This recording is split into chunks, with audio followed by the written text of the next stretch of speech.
오래전에 포세이돈 어드벤처라는 영화가 있었습니다. 그 내용은 뉴욕에서 그리스 아테네로 가는 그 포세이돈호에 석 달 금음 한밤중에 가다가 거대한 해저 지진을 만나서 이 배가 전복됩니다. 그 배 속에는 300명 정도 사람들이 파티를 하고 있었는데 갑자기 배가 뒤집히면서 많은 사람들이 희생을 당합니다. 그때 스콧이라고 하는 목사님이 이제 생존자를 이끌고 탈출구를 찾아서 이제 그 배 아래쪽에 뒤집혔으니까 이 선수 쪽으로 향해서 나아갑니다. 가는 도중에 갖가지 장애를 만납니다. 이 장애를 만날 때마다 많은 사람들이 또 희생이 됩니다. 이제 배 선수 쪽에 가면 탈출구가 있는 걸 알고 있는데 거기 거의 다 왔을 때 마지막으로 정말로 극복하기 어려운 인간의 힘으로는 도저히 할 수 없는 장애물을 만납니다. 사람들은 이제 낙심하고 기진하고 탈출을 포기하고 다 주저앉아 버립니다. 그때 한 신부가 이렇게 외칩니다. 하나님은 어디 계십니까? 만약 하나님이 살아계신다면 지금 이 순간에 나타나시어 우리를 구원해 주세요. 만약 하나님이 전능하시다면 그 전능하심을 지금 보일 때가 아닙니까? 지금 경각을 다투는 이 시간, 하나님이 나타나야 될 이 시간에 왜 하나님은 숨어 있습니까? 절규하는 내용이 클라이맥스입니다. 주전 722년에 북이스라엘이 범죄하다가 저 아수르 사르곤 2세에 의해서 멸망을 당합니다. 그런데 주전 586년 남유다가 또 정신을 못 차리고 범죄하다가 저 바벨론의 느부갓네살 왕에 의해서 멸망을 당합니다. 그리고 뒤이어서 하나님 백성들은 전부 포로가 되어서 이제 바벨론으로 잡혀갔습니다. 이제 저들은 절망했습니다. 그래서 하나님께 원망을 합니다. 하나님, 도대체 하나님은 살아계십니까? 왜 우리를 버리셨습니까? 그러면서 탄식하면서 하나님께 원망할 때 그때 혼련이 나타난 한 선지자가 있었습니다. 그의 이름이 이사야입니다. 자, 이사야가 이렇게 외쳤습니다. 하나님은 우리를 버린 것이 아닙니다. 우리를 포기한 것이 아닙니다. 우리가 범죄해서 하나님을 떠났을지라도 하나님은 지금 우리를 지켜보고 있습니다. 하나님은 숨어 있는 분이 아닙니다. 이제 이 선포는 포로 중에 낙심하던 하나님 백성들에게 희망을 주었습니다. 그리고 다시 용기와 기쁨으로 회복하게 되었습니다. 자, 우리도 인생을 살아가면서 흑암이 우리 앞을 가로막을 때가 있습니다. 그래서 염려와 불안으로 안절부절할 때가 있습니다. 이때 우리는 어떻게 될까요? 숨어있는 하나님을 찾아야 됩니다. 자, 하나님은 그러면 어떤 자에게 숨어 있을까? 자, 오늘 본문 이사야서 45장 15절 말씀 읽겠습니다. 시작. 구원자 이스라엘의 하나님이여 진실로 주는 스스로 숨어 계시는 하나님이십니다. 하나님은 숨어 있습니다. 우리를 버리신 것이 아닙니다. 이제 우리를 포기한 것이 아니라 이제 하나님은 이제 우리를 도와주실 분입니다. 이 말들은 하나님 백성들은 용기 백배했습니다. 다시 기쁨과 회복으로 나아갔습니다. 저와 여러분도 마찬가지입니다. 인생을 살다 보면 흑암이 올 때가 있습니다. 그런데 하나님은 숨어 계시는 거예요. 그때 우리는 낙심을 합니다. 자, 하나님은 어떤 하나님이신가? 자, 어떤 자에게 숨어 있을까요?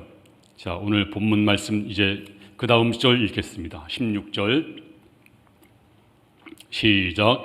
우상을 만드는 자는 부끄러움을 당하며 욕을 받아 다 함께 수욕 중에 들어갈 것이로되. 네, 우상을 만드는 자는 부끄러움을 당한다. 네, 우상을 숨기는 자는 하나님이 나타나지 않죠. 우상을 만들면 부끄러움을 당하고 욕을 받고 수욕을 당할 것이다. 자, 우상 숭배하는 자들 하나님이 어떻게 할까요? 신약 성경에 보면 이렇게 나와 있습니다. 하나님의 영광을 버리고 영광을 가지고 버러지 형상으로 우상으로 섬기는 자는 어떻게 하는가? 로마서 1장 28절입니다. 시작.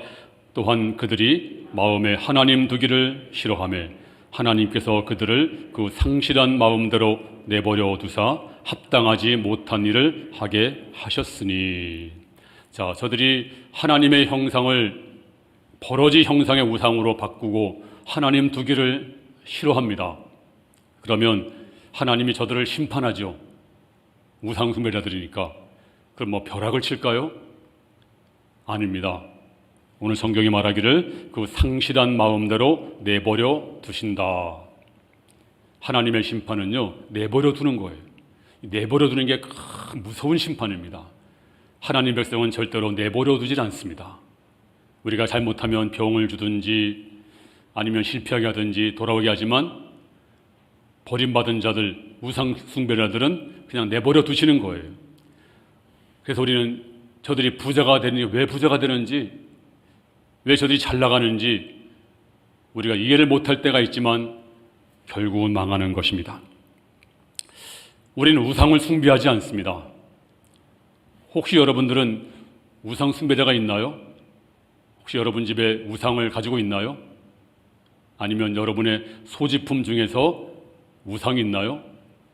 아마 그러신 분은 한 분도 없을 것입니다. 그러면 지금 우상이 뭘까요? 성경에 보면 놀랍게도 내 자신이 우상입니다. 바로 나라는 우상입니다. 내 확신이 너무 단단해서. 확신범이 뭔지 아세요? 확신범이 무섭잖아요. 요즘에 신문에 뉴스를 보면 확신범이 진짜 무서워요. 확신범은 못하는 짓이 없습니다. 자기 확신범. 그래서 자기를 너무 믿은 나머지 내가 교회를 너무너무 사랑해서 하는 행동은 다 괜찮아요.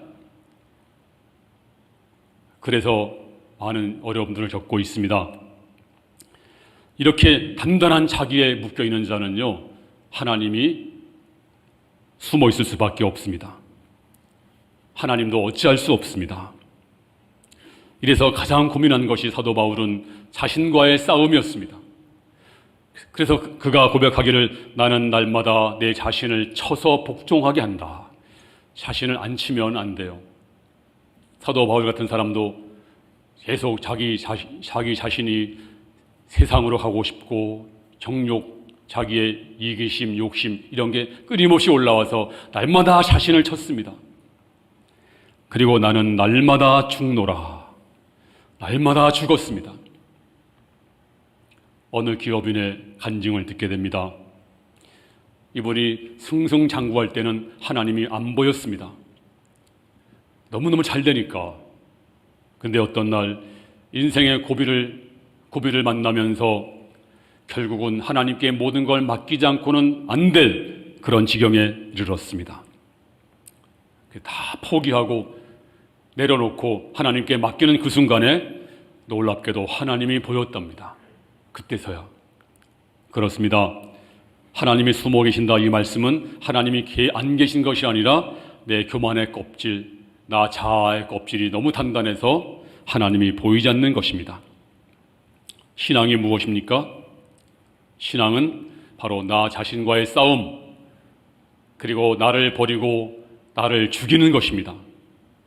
그리고 주님이 내 안에 살게 하는 것입니다. 나는 틀렸습니다. 주님이 옳습니다. 그리고 주님을 내 마음의 주인으로 모시는 것, 바로 이것이 신앙생활인 줄로 믿습니다. 또 하나님은 왜 숨어 계실까요? 자, 그 다음 절 읽겠습니다. 17절 시작. 이스라엘은 여호와께 구원을 받아 영원한 구원을 얻으리니 너희가 영원히 부끄러움을 당하거나 욕을 받지 아니하리로다. 하나님은 우리를 구원을 주시고 영원한 구원을 주신다. 그냥 구원이 아니고 영원한 구원. 우상은요 아무것도 못해요. 하지만 하나님은 우리에게 영원한 구원을 주십니다. 그리고 가장 좋은 것을 주십니다. 그리고 바로 우리 곁에 계십니다. 자, 시편 139편 7절 시작. 내가 주의 영을 떠나 어디로 가며 주의 앞에서 어디로 피하리까? 내가 하늘로 올라갈지라도 거기 계시며 수월에 내 자리를 펼지라도 거기 계시나이다. 내가 주의 영을 떠나서 하늘로 도망갔어요. 근데 하나님이 먼저 가 계시는 거예요. 내가 하나님 피해서 땅속으로 내려갔어요. 하나님은 거기 먼저 가 계십니다. 하나님은 아브라함에게 아브라함아 네 본토 친척 모든 걸 다 떠나서 내가 지시할 땅으로 가라. 근데 혼자 갔나요? 하나님이 먼저 가십니다. 숨어서 가셨어요. 옆에 있었습니다. 또 네 아들 독자 이삭을 제물로 바쳐라. 근데 하나님이 말만 그렇게 하시고 방관하셨나요? 하나님이 먼저 가서 기다리고 있었습니다. 그리고 이제 칼로 내리칠 때 멈춰라! 아이에게 손대지 말라! 소리치신 분이 하나님이십니다.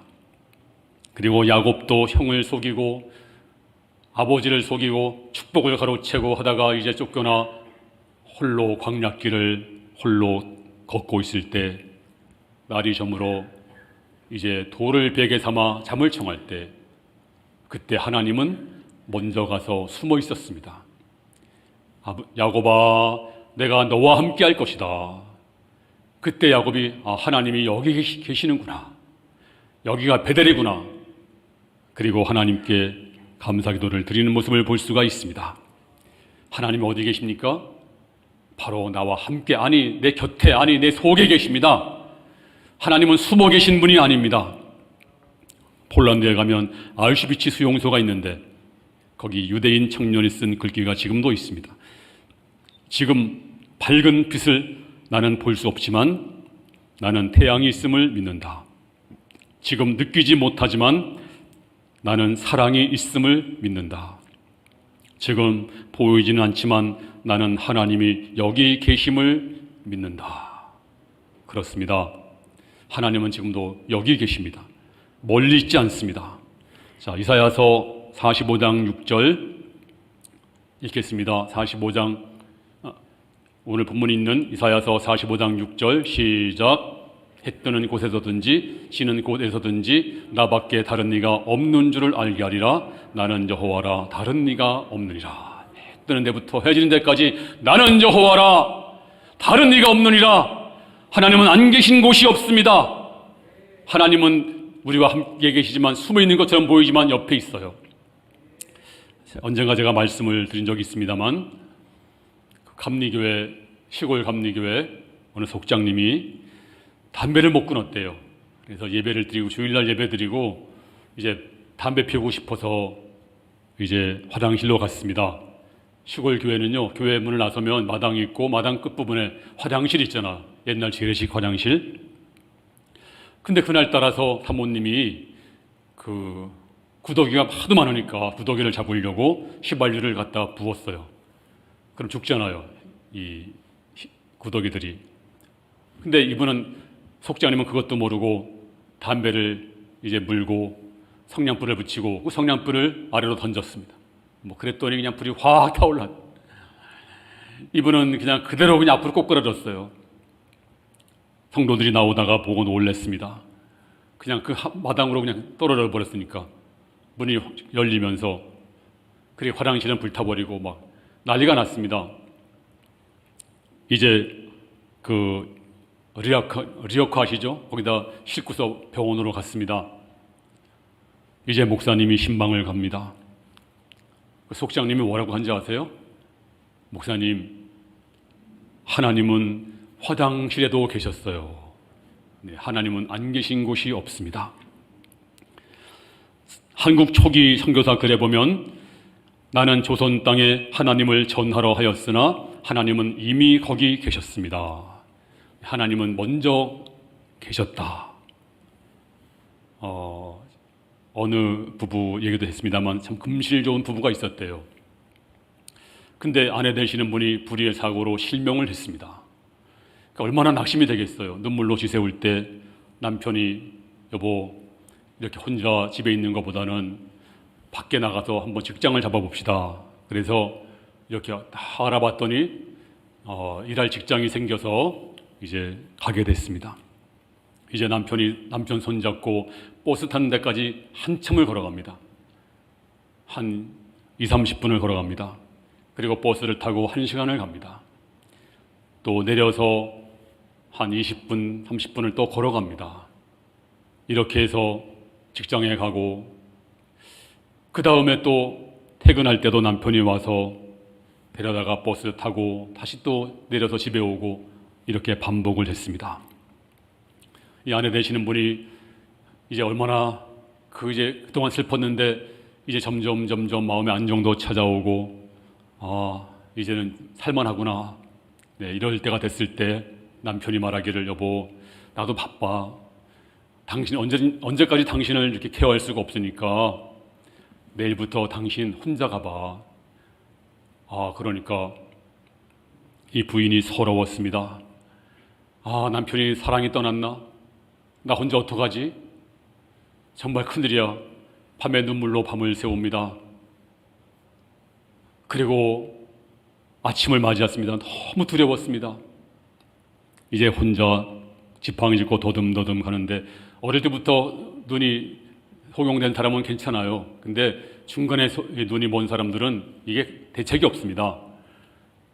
너무너무 힘들게 가다가 넘어지고 부딪히고 또 넘어지고 사람들에게 손가락질 받고 그러면서 더듬더듬 버스 탄 데까지 갔습니다. 가던 길이니까 늘 가던 길이니까 그리고 버스를 타고 또 내려서 또 걸어가다 넘어지고 또 쓰러지고 부딪히고 겨우 직장 가는데 온몸에 막 멍들기도 하고 근데 서러웠습니다. 하지만 어떻게 해야지. 그렇게 이제 출퇴근을 하는데 한 달쯤 되니까 익숙하게 됐습니다. 2달째 3개월, 4개월, 5개월, 6개월 지나니까 아주 익숙해져서 괜찮아요. 너무 좋아요. 그날따라 이제 버스에 올라왔습니다. 버스 기사님이 아니 아주머니 왜 오늘은 혼자 오셨네요? 그래서, 무슨 말씀이세요? 나 혼자인데. 아니에요. 어제까지 어떤 남자분과 함께 왔잖아요. 그래서 놀래가지고 그 남자가 누군데요? 머리가 쫙 섰어요. 놀래가지고 그 남자는 어떤 남자인지 물어봤더니 자기 남편이었어요. 물어보니까 남편이 옆에 있었구나. 나를 지켜보고 있었구나. 너무너무 감사했습니다. 말없이 옆에 있었습니다. 남편이 아내가 어디 쓰러질까 사고 날까 항상 옆에 있었는데 근데 몰랐어요. 그렇습니다. 하나님 바로 여러분 옆에 있습니다. 숨어 있는 분이 아닙니다. 자신을 나타내기를 바라시고 있습니다. 근데 우리는 그 하나님을 찾지를 못해요. 어느 선교사님, 어느 목사님이 이분은 뭐 성령 충만, 무슨 뭐 병 고침, 뭐 은사, 성령의 은사 이런 거를 다 부인하시는 신신학을 하신 목사님이십니다. 신신학. 근데 이분이 이제 목회하면서 저 인도네시아 오지에다가 교회를 세웠습니다. 이제 선교 탐방을 갔습니다. 갔더니 사람들이 안수받겠다고 막 몰려오는 거예요.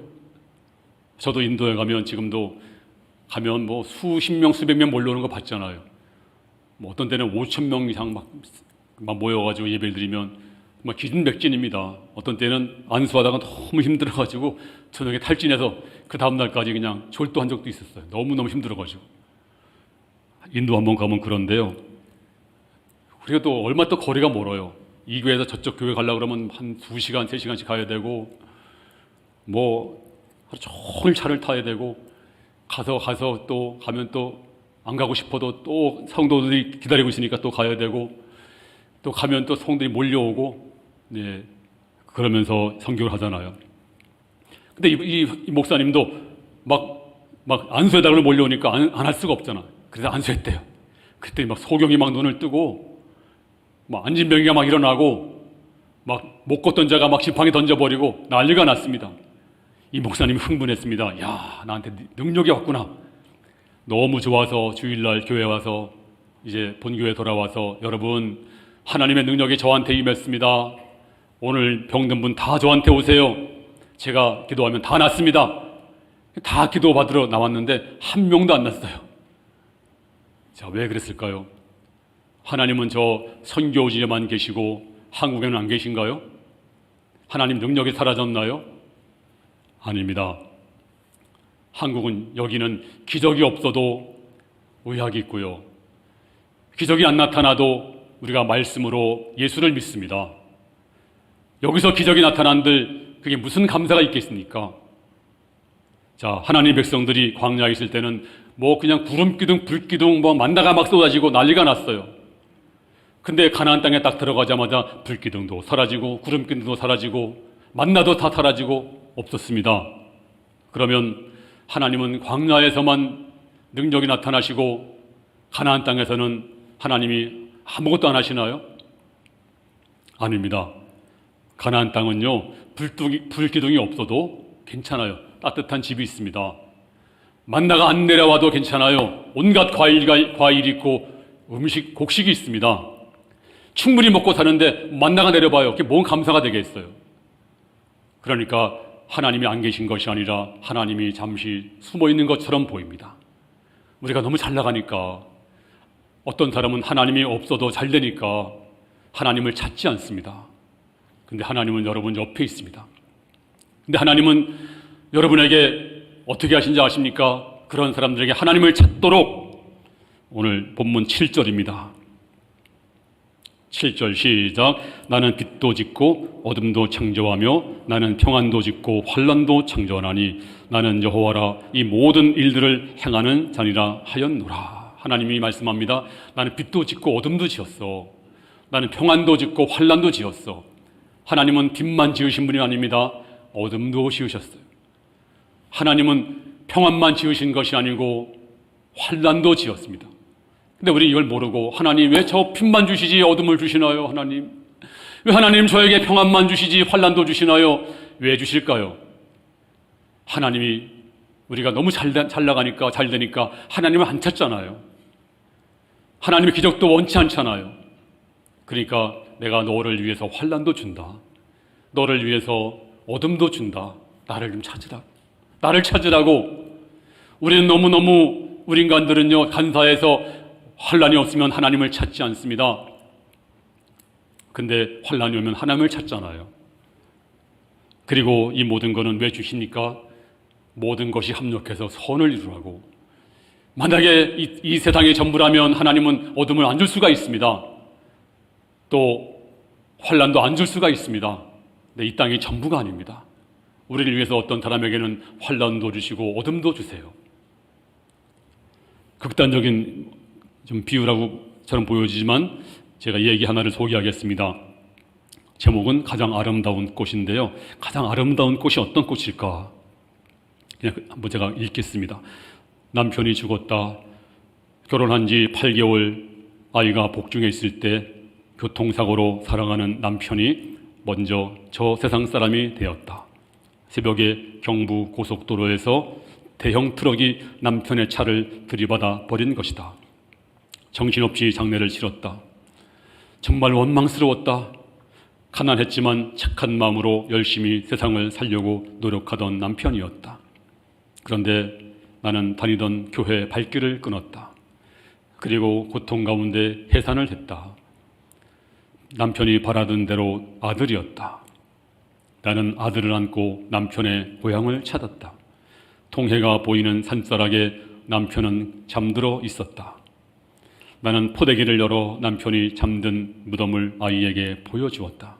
아들아, 너희 아빠란다. 파도 소리가 끊이지 않았다. 남편을 일찍 데려간 하나님이 다시 원망스러웠다. 오늘은 주일인데 왜 교회 가지 않느냐? 산을 내려오자 시아버지가 그녀를 불렀다. 나가기 싫어요, 아버지. 왜? 하나님이 원망스러워요. 그녀가 말도 채 끝나지 못하고 눈물을 흘썽해지자 시아버지는 그녀를 마당 앞 꽃밭으로 데리고 갔다. 꽃밭에는 여러 가지 발리와 채송화, 도라지 활짝 피어 있었다. 얘야, 여기서 네가 꺾고 싶은 꽃을 하나 꺾어보아라. 시아버지가 무겁게 입을 열었다. 그녀는 가장 아름답게 핀 장미꽃 한 송이를 꺾었다. 그러자 시아버지가 다시 입을 열었다.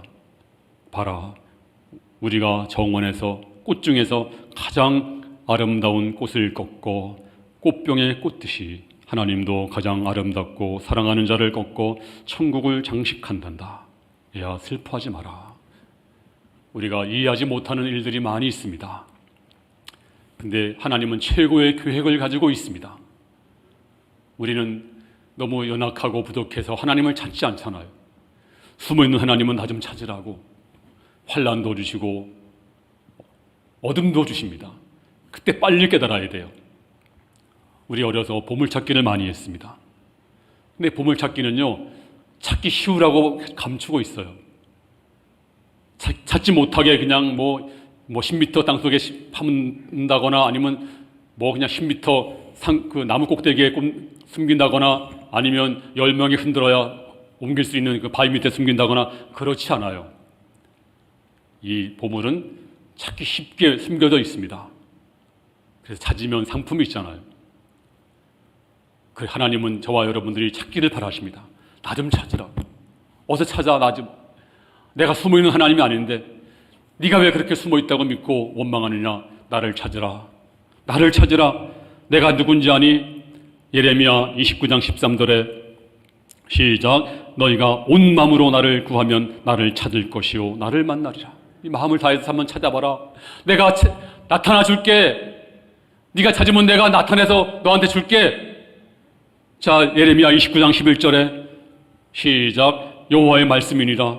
너희를 향한 나의 생각을 내가 하나니 평안이요 재앙이 아니니라. 너희에게 미래와 희망을 주는 것이니라. 내 생각이 뭔지 아니? 평안이 아니고 재앙이 아니고 평안이야.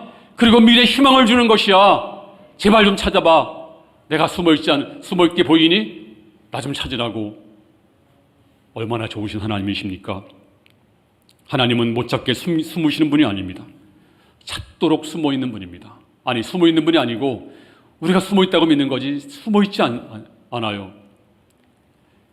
한 목사님 간증입니다. 이분 어렸을 때 공부를 할 수가 없어서 공부하고 싶어서 편지를 썼어요. 하나님 공부하고 싶어요. 편지를 써서 그리고 봉투에다가 이제 겉봉투에다가 하나님께라고 해서 뭘 모르니까 대책이 없으니까 우체통에 넣었습니다. 근데 집배원이 보고서 이게 뭐야 이게 하나님께라고 써 있어가지고 그냥 지나가다가 에라 모르겠다 그냥 지나가다 교회에다가 던져버렸어요. 교회에다가. 그러니까 이 목사님이 뭐가 날아오니까 보니까 열어보니까 어떤 학생이 공부하고 싶다는 그 간절한 기도문이 있는 거예요. 그래서 그 아이를 찾아서 이제 중학교를 보내고 또 대학교도 보내고 유학도 보냈습니다. 공부를 너무너무 잘하니까. 그래서 이 아이가 누군지 아세요? 이 아이가 오영석 교수님, 한신대학교 조직신학 교수님이신데 이렇게 공부를 하나님 길을 열어주셨어요. 하나님은 숨어있는 분이 아닙니다. 바로 옆에 있습니다. 찾으라고. 오늘도 이 하나님을 찾고 하나님 가운데 은혜 가운데 서로 계시는 모든 성도 되기를 주님의 이름으로 축원합니다.